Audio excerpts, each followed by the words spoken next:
Brigade d'investigation du pôle national de lutte contre la cybercriminalité a auditionné ce mardi 31 décembre les imams Mohamed Mahi Ouattara et Abdoulaye Koïta suite à leurs déclarations polémiques concernant les célébrations des fêtes chrétiennes et du 31 décembre.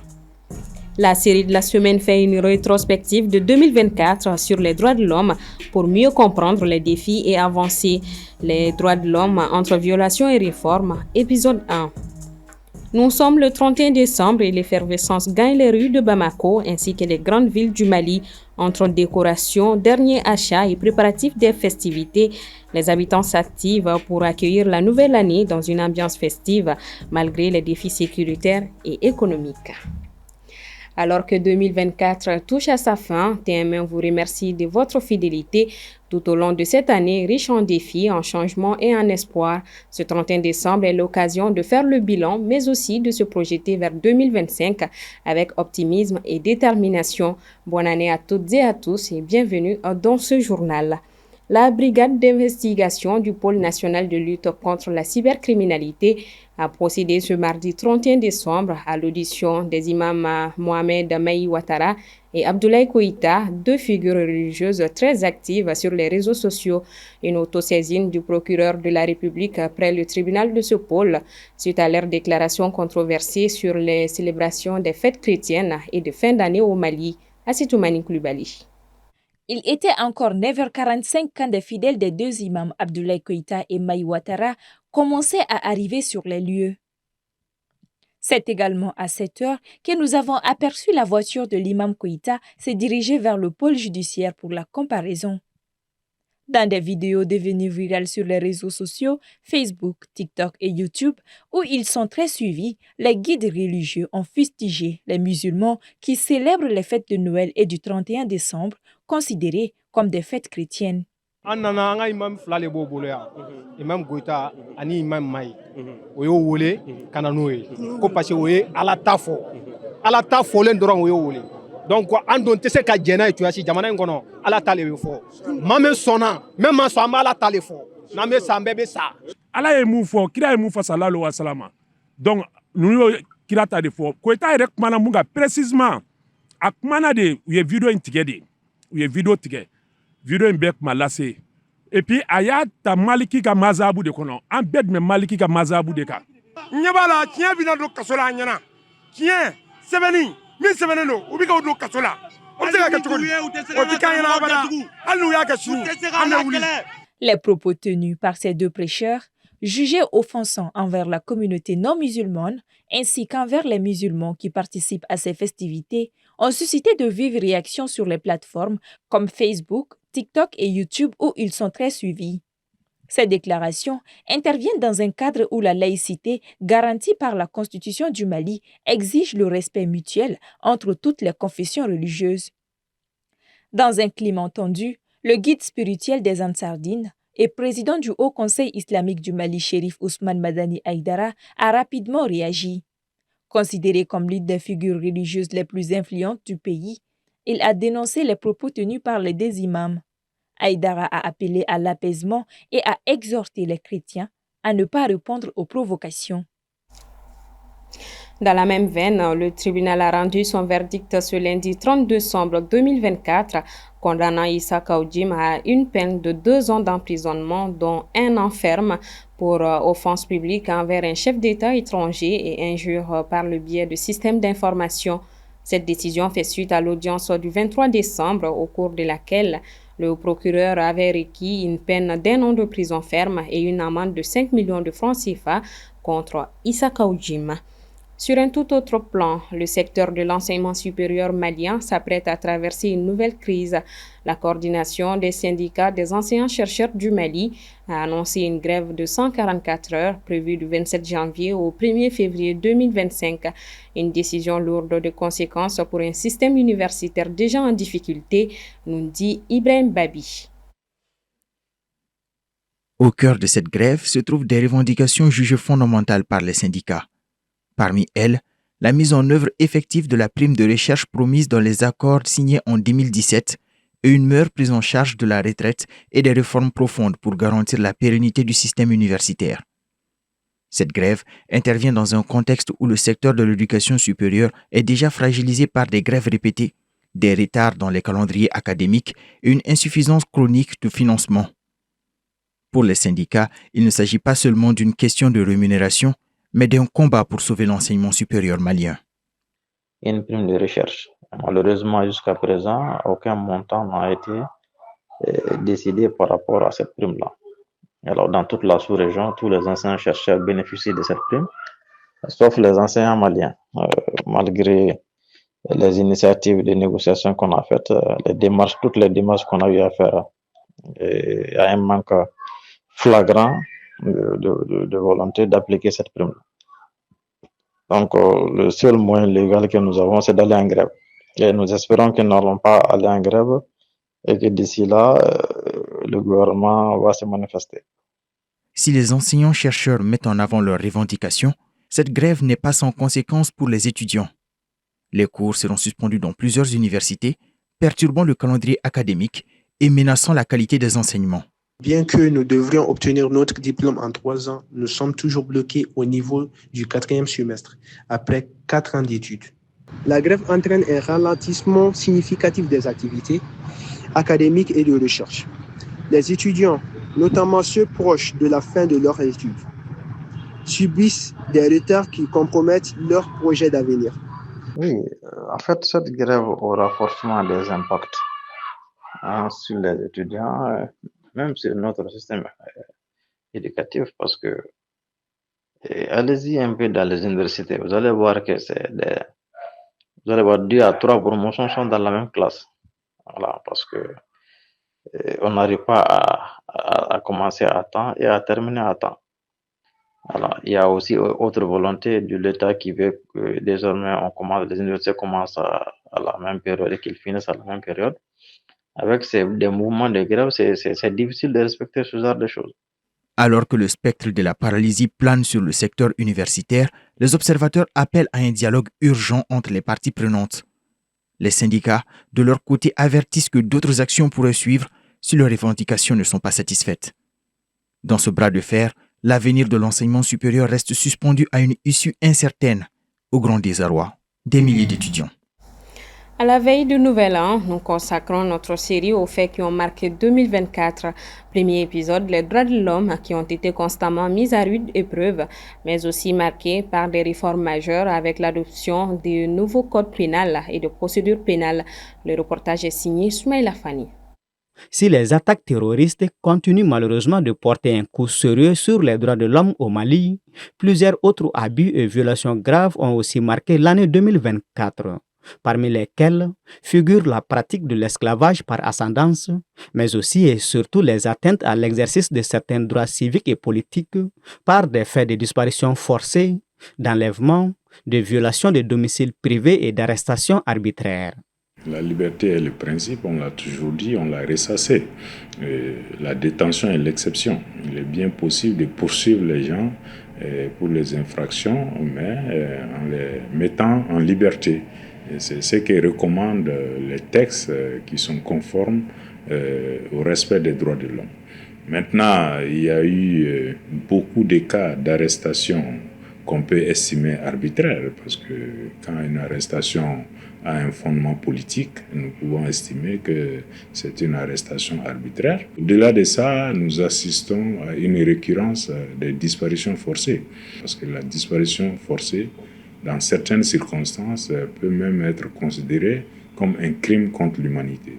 En dehors de ces abus et violations, des réformes majeures ont aussi été enregistrées durant l'année, notamment l'adoption du code pénal et du code de procédure pénale pour la réforme de la justice et sa saine distribution. On a un avant-projet de texte sur l'esclavage. Maintenant, en attendant l'adoption de cette loi spécifique, le code pénal actuel a érigé en infraction l'esclavage et toutes les manifestations en termes d'autres infractions et punit de peines sévères. On a l'incrimination de la traite des personnes, l'incrimination aussi des violences basées sur le genre. Maintenant, l'autre aussi rénovation majeure, c'est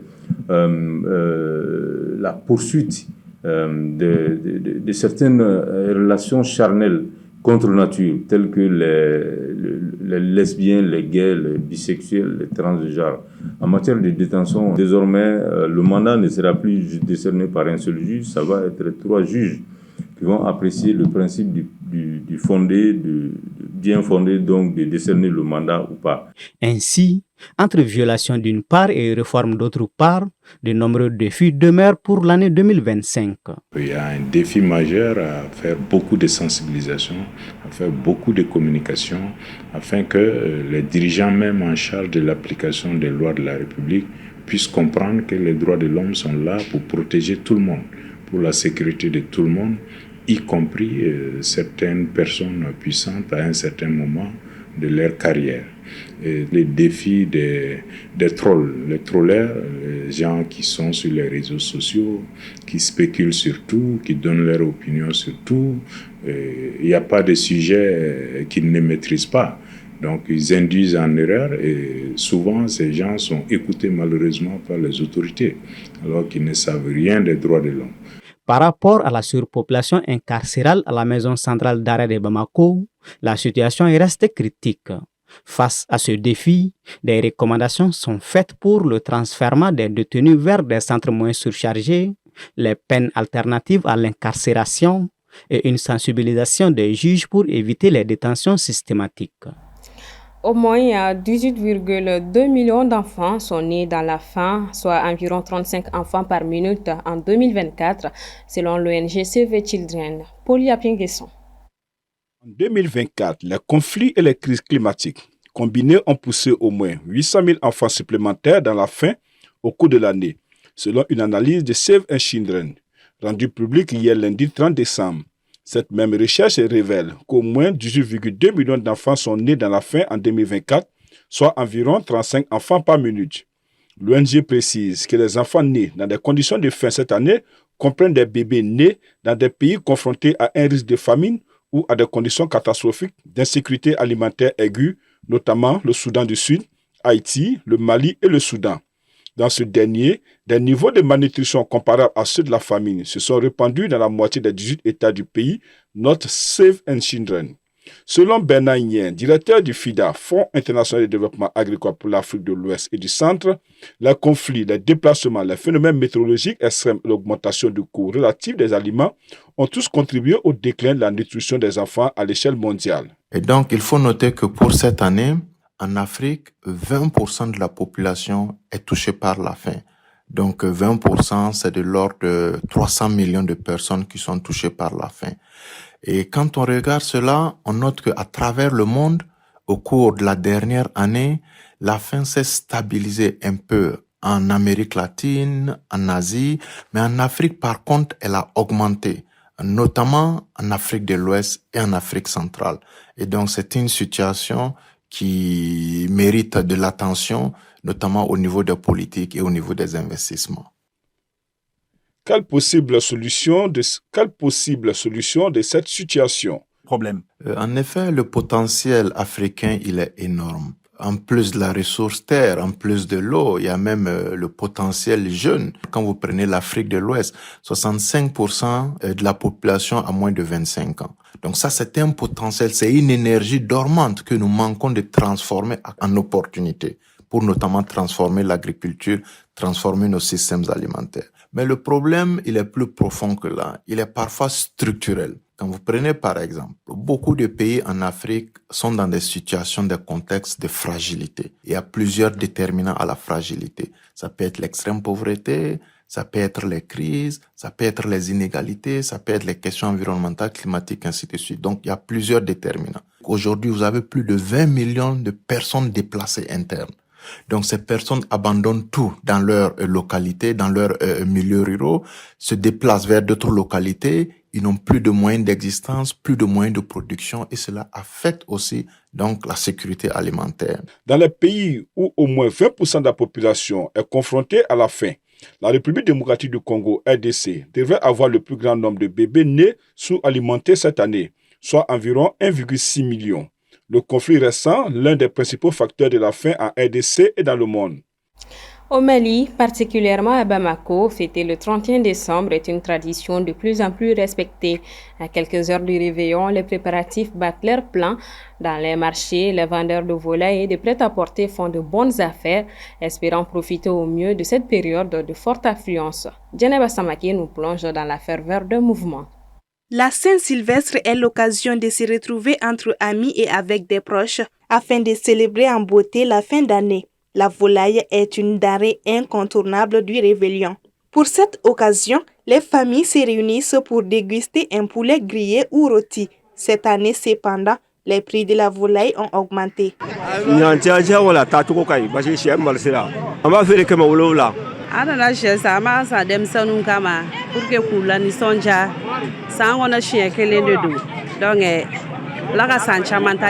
Pour l'occasion, afin de bien festoyer, les jeunes se réunissent dans leurs grains. Et pour cela, certains font des petits commerces pour s'acquitter de leur cotisation pour la fête qui est fixée entre 2500 et 5000 francs CFA selon la taille du groupe et la capacité financière de ses membres.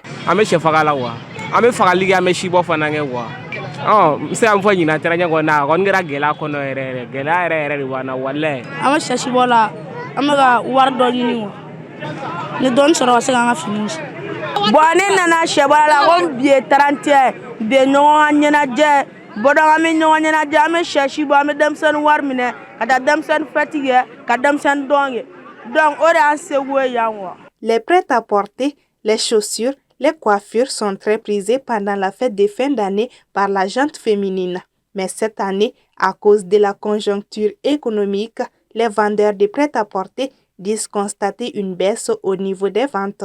Marché be dondon ninenga gele aka gele santo la mouvement mega chiko nyine antiete fena folo bi kono biya doye kulenga tala koy ne dugu jelengo be na ne bodale mbala muson be bo be na chew be bo muso be bo be na sanike san sa ambe tende ante perso biya do labande ne baro be bo voilà a bere bien kabri dugu yela ko ambe kila fitinde la folo comme sura ansi la barala bon comme client do ba do wulu jono do be wulu jono o do ko bora ko folo bora folo amo barala la sa folo bon ni dala demsonu nga kado ambale en contane no joie de rêver mais de ta cora foité. La fête annonce déjà les couleurs avec la décoration de certaines artères de la capitale. En bref, les relations entre le Bénin et le Niger connaissent une nouvelle tension. Le général Abdourahmane Tiani a récemment accusé le Bénin de fournir des drones à des groupes armés opérant près des zones frontalières sensibles et de soutenir la France dans le financement de groupes terroristes actifs au Sahel. En réponse, le gouvernement béninois a convoqué la chargée d'affaires nigérienne à Cotonou pour exprimer sa consternation face à ces allégations jugées, je cite, fausses, fantaisistes, injustifiées et dénuées de tout fondement objectif. Fin de citation. Voilà donc qui referme ce dernier 1945 de 2024. Merci à vous de votre constante fidélité. Rendez-vous en 2025. Bonsoir à tous.